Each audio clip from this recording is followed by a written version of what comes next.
उपवासाला आवडीने खाल्ला जाणारा एकच पदार्थ आहे तो म्हणजे साबुदाणा। उपवासासाठी साबुदाणा खाताय सावधान, तुम्हालाही होऊ शकतात हे 5 गंभीर आजार।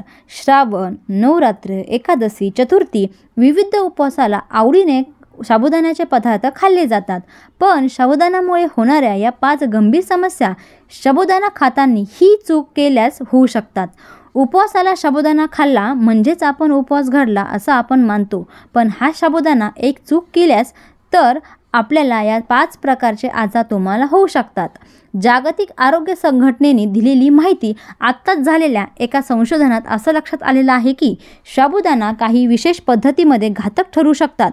तर व्हिडिओमध्ये आपण डिटेल समजून घेणार आहोत की साबुदाणा हा कोणी कशा पद्धतीने खाल्ला पाहिजे, ज्यामुळे कुठलेही आजार आपल्याला होणार नाही किंवा त्याचे काय फायदे आपल्याला जास्त मिळतील।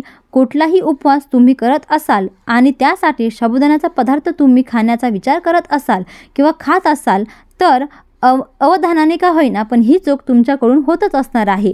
नक्कीच तुमच्याही आरोग्याला मोठा धोका आहे, त्यामुळे व्हिडिओ अतिशय महत्त्वपूर्ण माहितीने बनलेला आहे। त्यामुळे व्हिडिओ जास्तीत जास्त लोकांना शेअर करा। चॅनलवरती जर नवीन असाल तर सबस्क्राईब करायला विसरू नका। तर मैत्रिणींनो, सुरू करूया माहितीपूर्वक अशा व्हिडिओला। कोणताही व्रत असू द्या, कोणताही उपवास असू द्या, साबुदाण्याचे सेवन हे लोक करतच असतात। उपवासासाठी साबुदाण्याचे वडे, साबुदाण्याची खिचडी आणि खीर याचे सेवन जास्तीत जास्त घरातले सदस्य करत असतात आणि आवडीने ते सुद्धा खात असतात।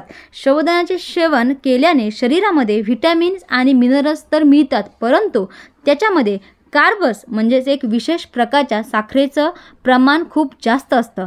काही विशेष आजारांमध्ये साबुदाणा न खाल्ल्याचा सल्ला डॉक्टर देखील देत असतात आणि त्याचबरोबर साबुदाण्यामध्ये कार्बोहायड्रेट याच्यामध्ये असतात, पण त्याच्यामध्ये प्रोटीन आणि फॅट हे त्यामध्ये नसतं। त्यामुळे साबुदाण्याचे सेवन केल्याने खूप नुकसान देखील होऊ शकतात। तर या व्हिडिओमध्ये आपण साबुदाण्याने शरीरामध्ये होत असलेले नुकसान याच्याबाबत आपण चर्चा करणार आहोत आणि जाणून घेणार आहोत की साबुदाणा खाण्याची योग्य पद्धत काय आहे, हा कोणी खाल्ला पाहिजे, कसा खाल्ला पाहिजे। जर सुरक्षित राहायचं असेल, आरोग्यापासून वाचवायचं असेल तर आपल्याला सगळ्यात आधी अमेरिकन कृषी विभागाची एक माहिती तुम्हाला या ठिकाणी मी सांगणार आहे की साबुदाण्यामध्ये नेमकं काय असतं आणि तो कसा खाल्ला पाहिजे, कोणी खाल्ला पाहिजे, जर कोणता आजार असेल तर खाल्ला नाही पाहिजे याची संपूर्ण माहिती मी तुम्हाला ह्या व्हिडिओमध्ये देणार आहे आणि त्याचे दुष्परिणाम सुद्धा काय आहेत ते सुद्धा तुम्हाला मी ह्याच व्हिडिओमध्ये सांगणार आहे। तर माहिती जाणून घेऊयात। अमेरिकन कृषी विभागाच्या माहितीनुसार 1 कप साबुदाण्यामध्ये 544 कॅलरीज असतात। त्याच्यामध्ये कार्बोहायड्रेट हे 135 ग्रॅम असतात आणि फायबर हे 1.37 असतात। 37 ग्रॅम प्रोटीन हे सुद्धा साबुदाण्यामध्ये असतात। साबुदाण्यामध्ये कार्बोहायड्रेट खूप जास्त प्रमाणामध्ये असतात। आता साबुदाणा खाल्ल्याने काय होतं, सगळ्यात पहिलं होतं की साबुदाणा खाल्ल्याने तुमच्या शरीरातली जी साखरेची पातळी असते तर ती वाढते। होय, साबुदाण्यामध्ये कार्बोहायड्रेट हे एक नैसर्गिक पदार्थ आहे, त्यामध्ये साखर जास्त प्रमाणामध्ये असते आणि त्यामुळेच अमेरिकन डायबेटीज असोसिएशनच्या म्हणण्यानुसार हे कार्बोहायड्रेट शरीरामध्ये गेल्याने आपल्या शरीरामध्ये शुगरची पातळी वाढण्याचं काम करते आणि त्यामुळे जर तुम्हाला डायबेटीज असेल, शुगर असेल किंवा रक्तातील साखरेची पातळी जर तुमची वाढलेली असेल तर तुम्ही साबुदाणा खाल्ला नाही पाहिजे। डायबेटीजग्रस्त असलेल्या पेशंटने साबुदाणा खाल्ला नाही पाहिजे किंवा खायचा असेल तर डॉक्टरांचा सल्ला घेऊनच तुम्हाला साबुदाणा खायचा आहे। दुसरा महत्त्वाचा प्रॉब्लेम असा आहे की साबुदाणा खाल्ल्याने होत असतो तो म्हणजे साबुदाणा खाल्ल्याने वजन वाढतं। हो मैत्रिणींनो, साबुदाणा खाल्ल्यामुळे तुमचं वजन अतिशय जास्त प्रमाणामध्ये वाढू शकतं। साबुदाण्यामध्ये खूप मोठ्या प्रमाणामध्ये कॅलरीज असतात आणि त्यामुळे त्याच्यामध्ये ऑलरेडी ऊर्जा असते। अतिशय थोड्या प्रमाणात जर तुम्ही साबुदाणा खाल्ला तर तुम्हाला कार्बोहायड्रेट्स मिळतात आणि त्यामुळे जबरदस्त तुम्हाला ऊर्जा येते आणि तुम्हाला भूक सुद्धा लागत नाही। त्यामुळे जेव्हा तुम्ही वजन कमी करण्याचा विचार करता तेव्हा अतिशय थोड्या प्रमाणामध्ये जरी तुम्ही साबुदाणा खाल्ला तरी सुद्धा तुमचं वजन कंट्रोलमध्ये राहू शकतं, पण ह्याच साबुदाणा जर तुम्ही जास्त प्रमाणामध्ये खाल्ला तर तुमचं वजन सुद्धा वाढू शकतं। साबुदाणा खाल्ल्यामुळे तुम्हाला कार्बोहायड्रेट जास्त प्रमाणामध्ये मिळतात आणि त्यामुळे शरीरातील जे मेन मेद आहे तर ते वितळत नाही आणि त्यामुळे तुमचं वजनसुद्धा वाढलेलं तुम्हाला दिसून येतं. साबुदाणा अति जास्त प्रमाणात खाल्ला तर बऱ्याच वेळा आपण भरपूर उपवास धरून सुद्धा त्याचा उपयोग होत नाही, कारण की आपण दिवसभर उपवास करतो आणि त्यामध्ये जर आपण साबुदाणा खाल्ला तर आपलं वजनसुद्धा वाढलेलं असतं आणि त्यामुळे जो चुकीचा एक भ्रम तयार झालेला आहे की जर आपण दिवसभर उपवास केला तर आपलं वजन कमी होतं असं तुम्हाला वाटतं, तर हे चुकीचं आहे. जर तुम्हाला तुमचं वजन नियंत्रित करायचं असेल तर उपवासाच्या दिवशी साबुदाणा खायचा नाही, तर तो खाल्ल्यामुळे तुमचं वजन वाढलेलं तुम्हाला दिसून येईल.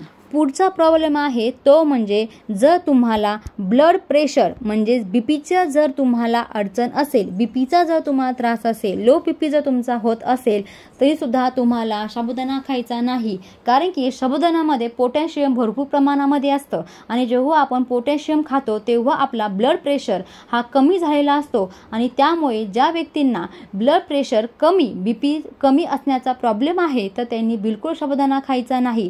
जर तुम्ही चेकअप जात असाल आणि तुमचं ऑलरेडीच बीपी कमी झालेला असेल आणि त्यात जर तुम्ही साबुदाणा खाऊन जर गेला तर तुमचं अजूनच बीपी कमी दाखवला जाईल आणि त्यामुळे तुम्हाला आजाराला सामोरे जाऊ शकतं.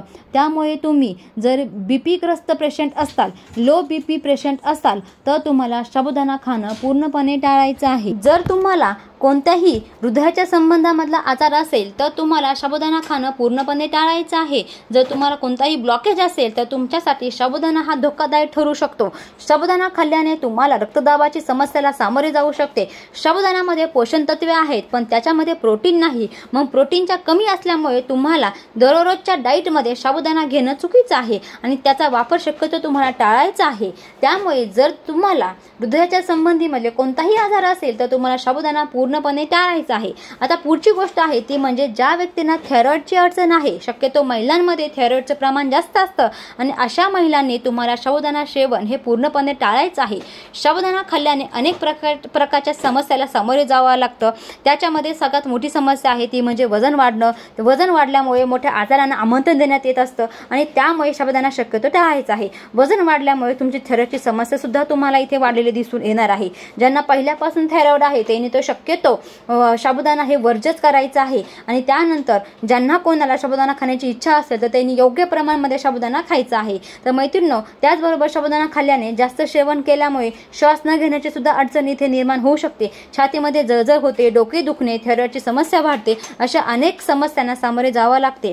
त्यामुळे आता आपण इथे जाणून घेतलेलं आहे की साबुदाणा कोणी नाही खाल्ला पाहिजे. ज्यांना बीपीचा त्रास आहे, ज्यांना हृदयविकारांचे झटके येतात किंवा ज्यांच्या ब्लॉकेज आहे अशा व्यक्तींनी शक्यतो साबुदाणा खायचा नाही. थायरॉइड असलेल्या व्यक्तींनी सुद्धा साबुदाणा इथे खायचा नाही.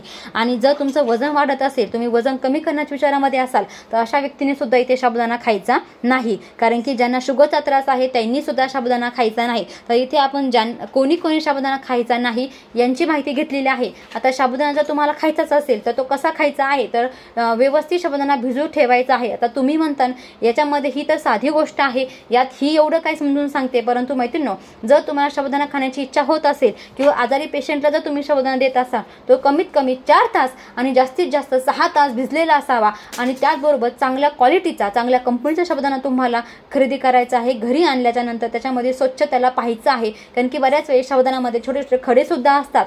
तर व्यवस्थित साबुदाणा स्वच्छ करायचा आहे, 4 तास व्यवस्थित पाण्यामध्ये भिजू ठेवायचा आहे, जास्तीत जास्त 6 तास साबुदाणा भिजू ठेवायचा आहे व त्यानंतर 1 कप साबुदाणा तुम्हाला खायचा आहे. ज्यांना कोणाला साबुदाणा खाण्याची इच्छा आहे तर 1 कप साबुदाणा खायचा आहे. यापेक्षा जर जास्त साबुदाणा तुम्ही खाल्ला तर तुम्हाला अनेक समस्यांना सामोरे जाऊ शकते. 15 दिवसातून 2 वेळा तुम्ही साबुदाणा आरामशीर खाऊ शकता. आठवड्यातून एकदा तुम्ही साबुदाणा खायला काहीच अडचण नाही. आणि जर तुम्हाला उपवास असेल तर साबुदाण्याचे ऐवजी तुम्ही इथे भगर खाऊ शकता. जी बाजारामध्ये चांगली क्वालिटीची भगर असते तर ती भगर आणून तुम्ही भगरीचा भात करू शकता किंवा भगर ही दळून तिच्या भाकरी सुद्धा तुम्ही करू शकता. जी गावरान भगर असते तिची खरेदी करायची आहे, तिला छान असं दळून आणायचं आहे आणि तिची भाकर बनवायची आहे. आणि जर तुम्हाला हे करणं शक्य होत नसेल तर तुम्ही छान असे नैसर्गिकमधून मिळालेले जे फळं असतात, निसर्गातून जे मिळालेले फळं असतात त्या फळांचा वापर इथे करून तुम्ही तुमचा उपवास सुद्धा पूर्ण करू शकता. फळामध्ये सुद्धा खूप छान असे फायबर्स असतात, प्रोटीन असतात, शुगर असते. तर ही निसर्गातून मिळाली जे पदार्थ आहेत तर त्याचं आपण सेवन नक्कीच करायला हवं. तर मैत्रिणींनो, तुम्हाला इथे डिटेलमध्ये समजलं असणार आहे की साबुदाणा कसा खायचा, कोणी खायचा, किती प्रमाण घ्यायचं आहे. तर आय होप मैत्रिणींनो तुम्हाला हा व्हिडिओ नक्कीच आवडला असणार आहे. व्हिडिओ आवडला असेल तर चॅनलला सबस्क्राईब करा. कमेंट्समधून तुम्हाला तुमच्या जर काही कमेंट्स असतील त्या सुद्धा कमेंटच्या माध्यमातून कळायला विसरू नका. धन्यवाद.